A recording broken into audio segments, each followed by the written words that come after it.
Hey everyone, my name's Mike. I'm an idiot. Well, maybe idiot's not the right word. My job is to try to figure out how to do things by failing. And this channel is going to be sort of about doing a lot of things, failing by trying, and learning as you go. We're going to just do a whole lot of different stuff, hopefully over time. Probably a lot of car stuff, to be perfectly honest, because that's where most of my free time is. We're going to cover cameras sometimes. We're going to cover audio sometimes. We're going to just play around and learn things and make mistakes. And as we go, hopefully have some fun. The first project we're going to start with on the channel is I purchased a salvage title car that's been in a flood, and it doesn't work, and it's got a lot of problems with it. So join me as we start by rebuilding a car.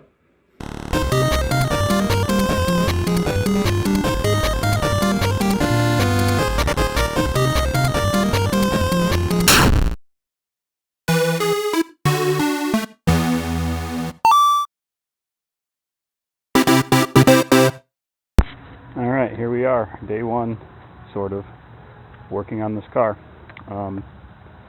So it's a 2007 Saturn Sky. We're going to turn it into a track car. It was a flood car. It's got, I don't know, muck everywhere. We start to go take a look down in here and see some dirt, pretty much everywhere. It's got a little damage on it. We're missing our fender liner over here.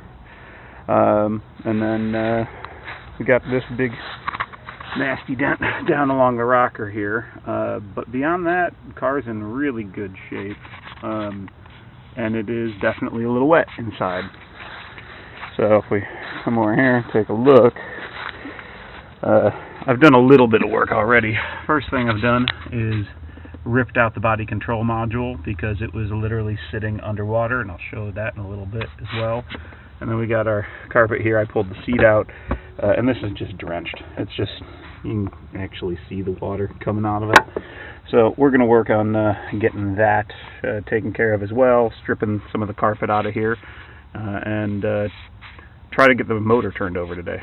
So we'll see what happens. So I went ahead and started pulling the passenger seat, or the driver's seat, and just to give you guys an idea of what kind of water there is in this, let's take a look. Yeah, this thing got a little wet.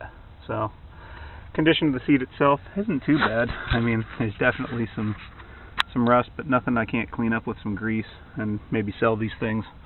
They're really nice leather seats, actually, so if we can get the pads dry, they'll be good. I started pulling up a little bit on the carpet here, and it looks like we can just get the carpet out by yanking a little bit. So that's what we're going to do.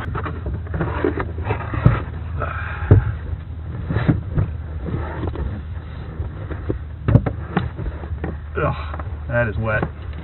Puddles. Puddles.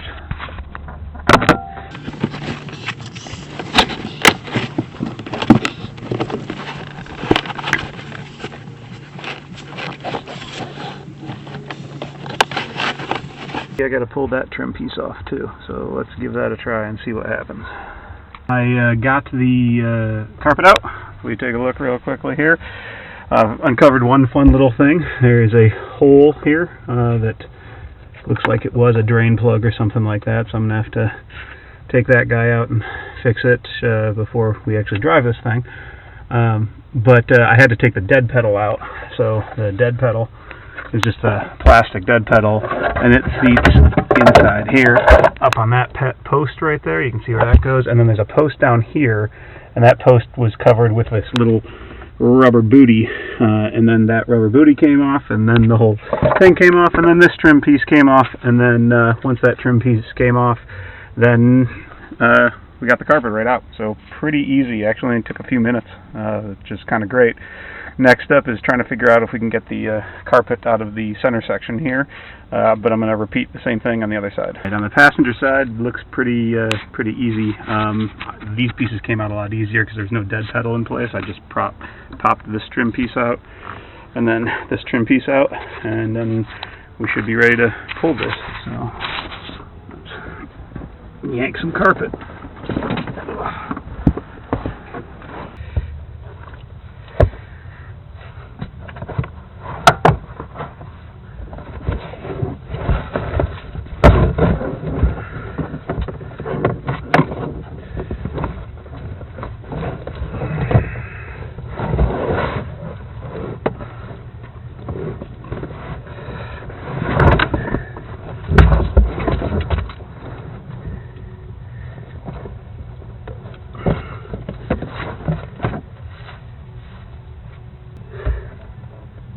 next up we have the center console that we got to start ripping apart to get the rest of the carpet out of here.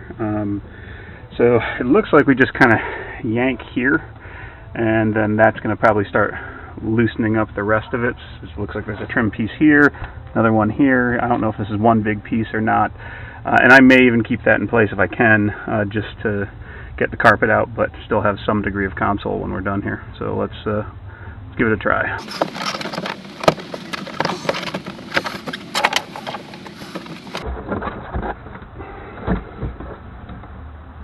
Cup holders.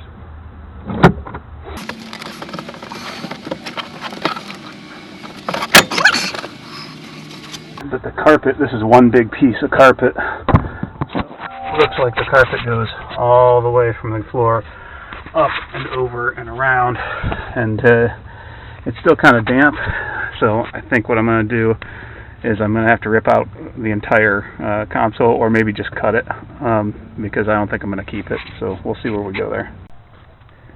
Alright, so here we are trying to figure out how to take the hood off of this thing as a one-man band. We look up in here, there's some cabling that goes to the headlights, and that just goes down to the main harness, so I just got to disconnect all that. And then you've got the strut structure here that kind of comes down into the engine bay there, behind the intercooler piping, and right there. But what I think I'm going to do is try taking these two bolts, or nuts off, or at least loosening them quite a bit, and then I should be able to lift the entire hood off while it's down, and hopefully those will provide enough kind of grip to the hood when I set it down so that I can lift it straight off and put it on a cart or something. So let's see how it goes.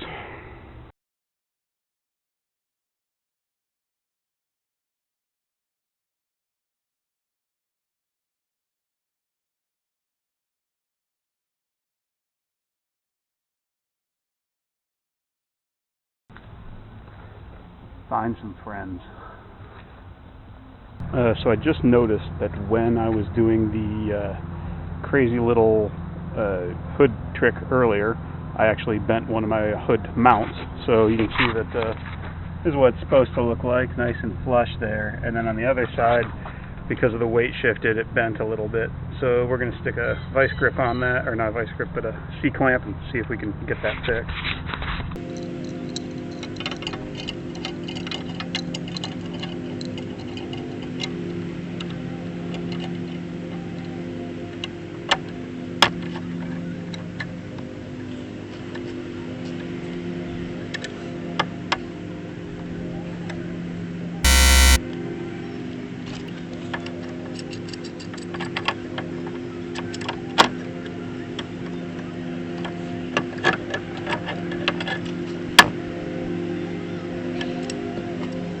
Holes still aren't quite lined up. You can see there's a little offset there between them. So you're gonna have to get a bolt in there and then try to bend out. Actually, try to bend out this piece right here, going that way.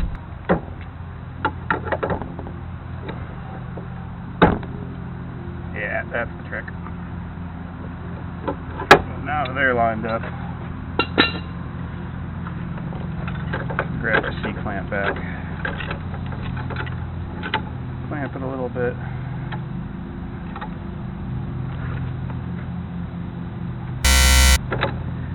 I think I'm going to do is get a nut and a bolt that fit there and just tighten them up nice and tight, and that should press it together. So let's try that out.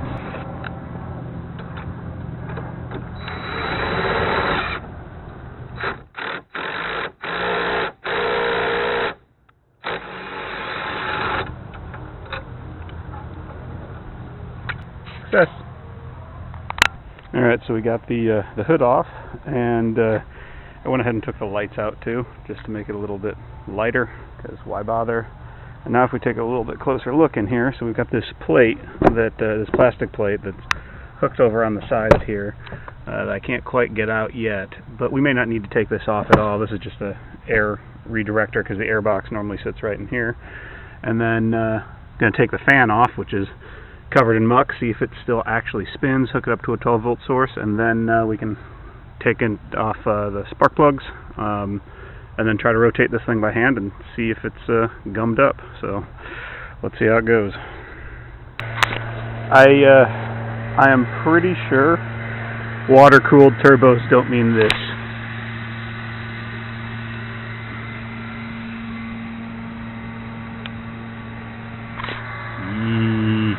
I am pretty sure that because of where the intercooler is on this thing, I mean it's down right up low here, and that's where the water was sitting, that the charge pipes filled all the way back up into, the turbo on that side and then the intake on this side. I'm not sure if it made its way all the way into the intake manifold, but we're going to pull a charge pipe and kind of see what happens here.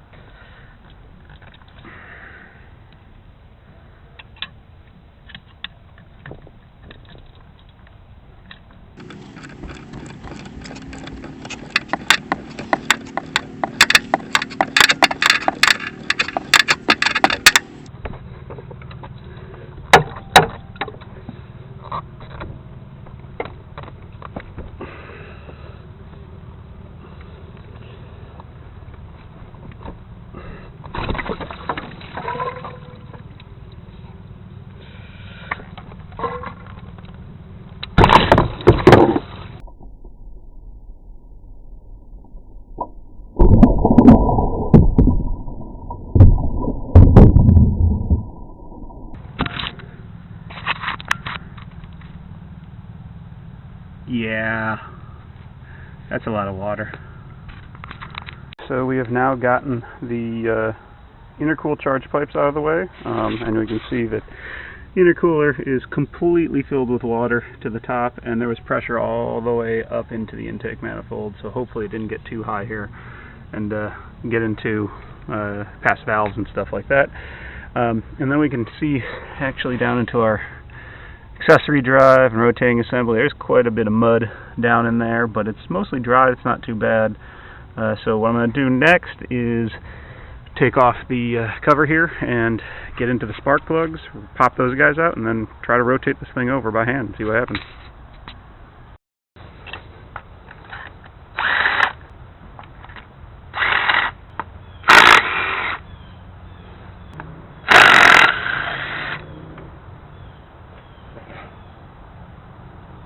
Moment of truth. Let's see if this thing rotates. Gonna stick our pipe on there, and nice and smooth. That's good news. A little gurgly in there. So there's definitely some water in the motor, but it does not feel like there's any kind of interference at all, which is pretty good news. Alright guys, I hope you enjoyed the first episode ever of, what the f*** is this channel called? Hey guys, hope you enjoyed the first ever episode of I've Made a Huge Mistake. Hope you learned something. If you didn't, that's cool. Leave a comment or a like or, well, whatever the hell you want to do. I don't really care. This is more for me to have some fun with, and if you enjoy it, that's great. Let me know. If not, yeah, you can let me know that too. I don't really care. But come back next time for another fun episode.